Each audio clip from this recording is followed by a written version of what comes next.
Hi, and welcome to the 10-Minute Book Talk, where four best-selling writers share with you all things bookish for 10 short minutes. I'm Katherine Reay, and with me today we have Rachel Linden, Marie Bostwick, Melissa Ferguson is usually with us, but she's not right now, and our guest is Sue Meissner. And today we're going to talk about her fabulous novel, The Nature of Fragile Things. So Sue, I'm going to let you give a quick just little intro, and then we are going to ask all the questions. Okay, thanks for having me. First of all, I'm so happy to be here with all of you, and it's nice to see your smiling faces. So The Nature of Fragile Things is a historical fiction book. It's set during the time of the great San Francisco earthquake of 1906, but it's not a disaster book. It really is a book about people, which is what I like, is I like to read a story about people who are living in a real time and place in the past. Sometimes it's a past we recognize, and sometimes it's all brand new. But the story itself is about people, and specifically one woman in particular who ends up being a mail order bride. Okay, so I have to tell you, I loved the story, and you all will too.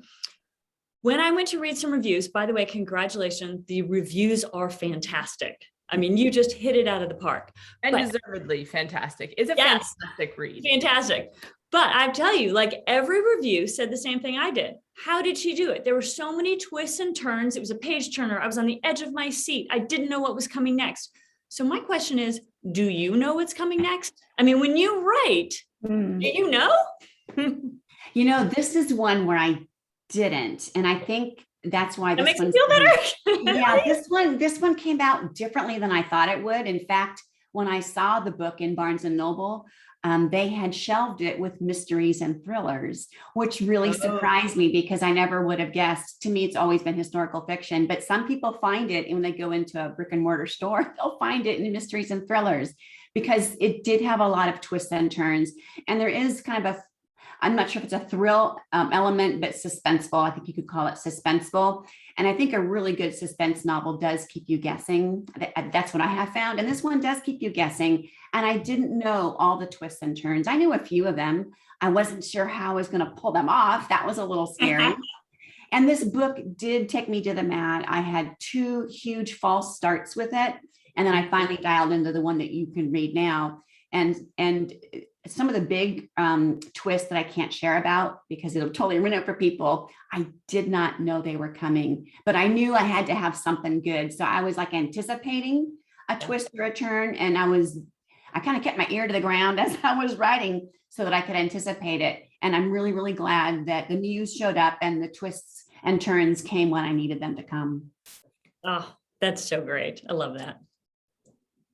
Oh my goodness. All right. So I read it and I loved it. I think Susan is a beautiful writer, but also this one it might have taken you to Matt, but you came out triumphant because it just had this epicness of scope and a sense of urgency that I couldn't stop reading. I just kept thinking, oh no, I have to know that they're safe. I have to know that this is going to turn out well. And that's that's kind of the hallmark of a great story is when you can't stop reading and you neglect other things and you make your children macaroni and cheese because you want to just keep reading this book. So one of the things that I absolutely love that I really think is the heart of the story is these strong women relationships in the face of adversity. And so I'm wondering if you can just tell us a little bit about what was inspiring to you about Sophie, the main character, about Kat, the little girl.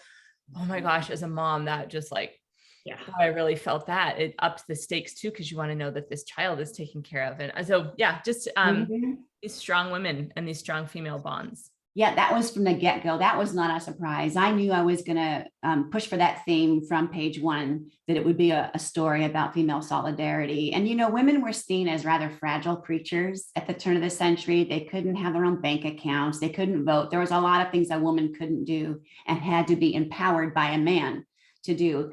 And they never really were fragile. That was kind of an identity imposed on them by society. Women have never been fragile, ever. And these women in the story sort of have to figure out that they're not, because society is telling them that you're fragile. And sometimes you don't know how strong you are until you're put to the test. All of a sudden, all this resiliency and moxie and determination bubbles up out of you. It was there all the time. You just didn't know it. And this bond between the women characters in the book is also kind of centered around mother love. Every female character that has a huge role to play in the book, and I can't tell you who the other people are either, for the same reason. There's some twists and turns, but all of them have this kind of this deep and abiding mother love for different reasons. And that's also kind of a feature that kind of draws them together, because ordinarily these women would not be friends. You know, they're not. What draws them together is their situation, not so much what they have in common with each other. And sometimes you see that to be the case with really, really strong female bonds in literature, is that something deeper than just commonality that bonds them together. Mm-hmm. Oh, love it. Well, I love this book too. It was absolutely terrific. It was one of my favorite reads of the year. And part of what drew me in is it was such an unusual setting. The San Francisco 1906 San Francisco earthquake. I mean, it really kind of, gets things going. That is such a different kind of choice. How did you come up with that idea? Why did you decide to set it there and in that time period? Well, because I'm a native Californian, I live in California. The 1906 quake has always been on the back burner, but I've never really considered it as a story setting until just recently. And I think because I just had other ideas that I wanted to chase after. And I finally realized, oh my goodness, I live right here. The research aspect would be easy. And so many times, I have far-flung locales and you can't always go and visit.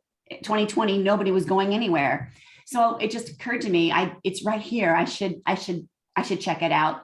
And I didn't know much about the quake, even though this is my home state. I did not know that it wasn't the quake that toppled the city. It was the fire that followed.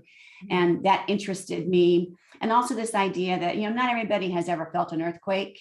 I felt lots of them because of where I live, but, depending on where you live, you may never feel one, but everybody has felt like their world is falling apart.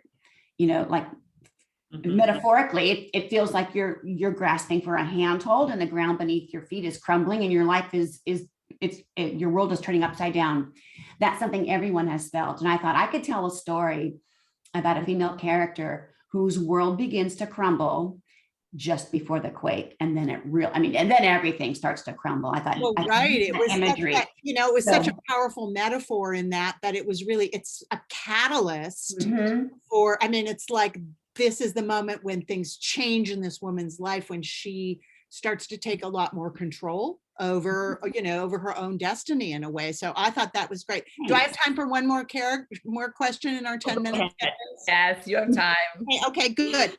Because I'm going to do two. So, you have these really distinct and strong female characters. I am really wondering, how do you get to know those characters? People have different techniques. Some people fill out a questionnaire when they start. Some people write their way into them. What's your technique for getting to know that character so intimately and so well? Well, thanks for that. Yeah, my way of getting into the heart and soul and skin of my character has evolved over the years. I used to do character interviews. I used to use Myers-Briggs, and now I use the Enneagram wheel. And I just figure out what number on the Enneagram wheel is my character. I'm a 2. I know how 2s think. I know how a 2 responds to change. I know how a 2 responds to things they don't like and things they fear.